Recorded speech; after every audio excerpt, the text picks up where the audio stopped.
ദൈവത്തിൻ്റെ അതിപരിശുദ്ധ നാമം വാഴ്ത്തപ്പെടുമാറാകട്ടെ. നോമ്പ് ധ്യാന ചിന്തകൾ 21 ദിവസം. നോമ്പെന്ന് പറയുമ്പോൾ അത് വെറും വർജനത്തിൻ്റെ ദിനങ്ങൾ മാത്രമല്ല.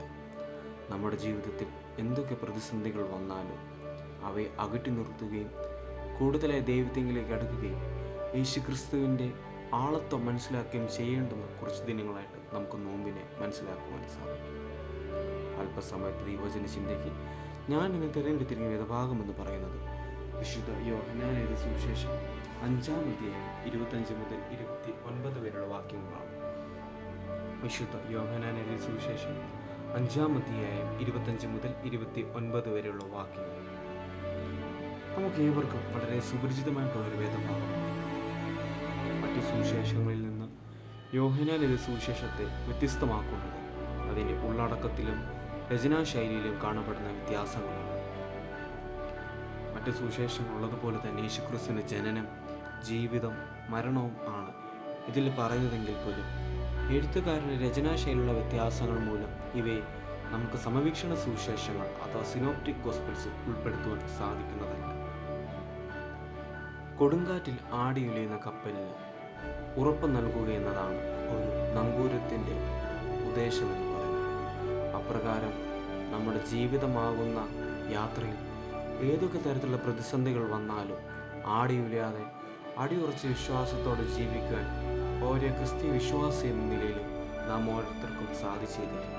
അതിന് ഈ നോമ്പ് കാലത്തിൽ നമുക്ക് ഓരോരുത്തർക്കും സാധിച്ചേ തീരും. പ്രിയമുള്ളവരെ, 25 മുതൽ 29 വരെയുള്ള വേദഭാഗങ്ങളിലൂടെ യേശുക്രിസ്തു തന്നെ ദ്രോഹിക്കുവാൻ വരുന്ന യഹൂദന്മാർക്ക് നൽകുന്ന മറുപടിയാണ് നമുക്ക് കാണുവാൻ സാധിക്കുന്നത്. ഈ ഭാഗങ്ങളിലൂടെ യേശുക്രിസ്തു മരണത്തിൻ്റെയും ജീവിതത്തിൻ്റെയും പുനരുദ്ധാനത്തിൻ്റെയും ഉദ്ദേശം വളരെ ലളിതമായി നമുക്ക് പറഞ്ഞു നൽകുകയാണ്. ഒരു തരത്തിൽ നമ്മൾ പരിശോധിക്കുകയാണെങ്കിൽ തൻ്റെ വരവിൻ്റെ ഉദ്ദേശം പോലും യേശുക്രിസ്തു മുന്നമേ നമ്മളോട് അറിയിക്കുന്നതായിട്ട് നമുക്ക് ഈ ഭാഗങ്ങളിലൂടെ കാണുവാൻ സാധിക്കുന്നു. മരിച്ചവർ ദൈവപുത്രൻ്റെ ശബ്ദം കേൾക്കുകയും കേൾക്കുന്നവർ ജീവിക്കുകയും ചെയ്ത നാഴിക വരും എന്ന് യേശുക്രിസ്തു പറയുന്നതിലൂടെ തൻ്റെ രക്ഷണ്യ പ്രവൃത്തിയുടെ ഉദ്ദേശം അവൻ നാം ഓരോരുത്തർക്കും പറഞ്ഞു നൽകുകയാണ്. പ്രിയമുള്ളവരെ, നാം ഓരോരുത്തരും മരണത്തെ ഒരന്ത്യമായി കണക്കാക്കുമ്പോൾ യേശുക്രിസ്തു മരണം ഒരിക്കലും ഒരു അന്ത്യമല്ല, അതൊരു പുതിയ യാത്രയുടെ തുടക്കമാണെന്നുള്ളൊരു സത്യം നാം ഓരോരുത്തർക്കും വെളിപ്പെടുത്തി തരികയാണ് തൻ്റെ വാക്കുകളിലൂടെ. തന്നെ ചോദ്യം ചെയ്യുന്ന യഹൂദന്മാരോട് ഈ വാക്യങ്ങളിലൂടെ യേശുക്രിസ്തു തൻ്റെ പിതാവിൻ്റെ ദൗത്യം നിറവേറ്റുവാൻ വേണ്ടിയാണ് പുത്രനായ യേശുക്രിസ്തു ഈ ഭൂമിയിലേക്ക് വന്നതെന്നുള്ള യാഥാർത്ഥ്യം വെളിപ്പെടുത്തുകയാണ്.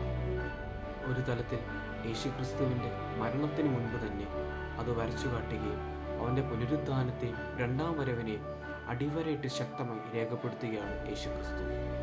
കൂടാതെ യേശുക്രിസ്തു മനുഷ്യപുത്രനാകിയ ന്യായവിധി നടത്തുവാൻ അവന് അധികാരം നൽകപ്പെട്ടിരിക്കുന്നു എന്നുള്ള സത്യവും അവൻ വെളിപ്പെടുത്തുന്നു.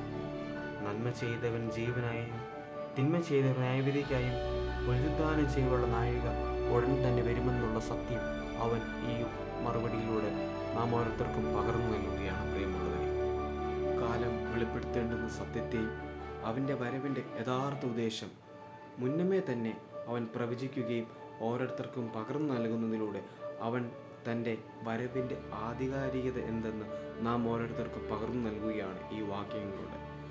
പ്രിയമുള്ളവരെ, എന്താണ് ഈ നോമ്പ് കാലത്തിൽ നാം ഓരോരുത്തരും ശരിക്കും ചെയ്യേണ്ടുന്ന കാര്യം? തിരുവചനം ഗ്രഹിക്കുകയും അത് ജീവിതത്തിൽ എത്രത്തോളം നമ്മൾ യാഥാർത്ഥ്യമാക്കുന്നുണ്ട് എന്ന് നാം ഓരോരുത്തരും തന്നെത്താൻ ചിന്തിക്കേണ്ടുന്ന സമയം അടുത്തിരിക്കുന്നു. നന്മ ചെയ്തവർ നിത്യജീവന് യോഗ്യരാകുന്നത് പോലെ തന്നെ നമ്മുടെ ജീവിതം നിത്യജീവന് അവകാശിയാകേണ്ടതിന് നമുക്ക് ദാനമായി കിട്ടിയ ജീവിതം, പ്രിയമുള്ളവരെ, നമ്മുടെ സഹോദരന്മാർക്ക് വേണ്ടി നമ്മുടെ ചുറ്റും ആവശ്യഘട്ടങ്ങളിൽ ഇരിക്കുന്നവർക്ക് വേണ്ടി ഒരു കൈത്താങ്ങായി തീരുവാൻ നമുക്ക് ഓരോരുത്തർക്കും സാധിച്ചേ തീരും. മറ്റുള്ളവരുള്ള അറിയുവാനും മറ്റുള്ളവരുടെ വിഷമങ്ങളെ മനസ്സിലാക്കിക്കൊണ്ട് അവർക്കൊരു സാന്ത്വനമായി തീരുവാനും ഒരേ ക്രിസ്തീയ വിശ്വാസി എന്ന നിലയിൽ നമുക്ക് ഓരോരുത്തർക്കും സാധിച്ചേ തീരും. ഈ നോമ്പ് കാലത്തിലൂടെ മാറ്റമില്ലാത്ത യേശുക്രിസ്തുവിൻ്റെ വചനം മനസ്സിലാക്കിക്കൊണ്ട് നമുക്ക് ദാനമായി കിട്ടിയ ജീവിതം ദൈവത്തിനു വേണ്ടി പ്രയോജനപ്പെടുത്തുവാനും ദൈവത്തിൻ്റെ നിത്യജീവൻ പുനരുദ്ധാനം പോലുള്ള കാര്യങ്ങൾ യഥാർത്ഥ അന്തസ്സത്തെ മനസ്സിലാക്കിക്കൊണ്ട് നമ്മുടെ ജീവിതം ക്രമപ്പെടുത്തി മുന്നോട്ട് നയിക്കുവാനും നമുക്ക് സാധിക്കട്ടെ എന്ന് പ്രാർത്ഥിച്ചുകൊണ്ട് ഞാൻ എൻ്റെ വാക്കുകൾ നിർത്തുന്നു. ദൈവം നാം ഓരോരുത്തരും അനുഗ്രഹിക്കുമാറാകട്ടെ.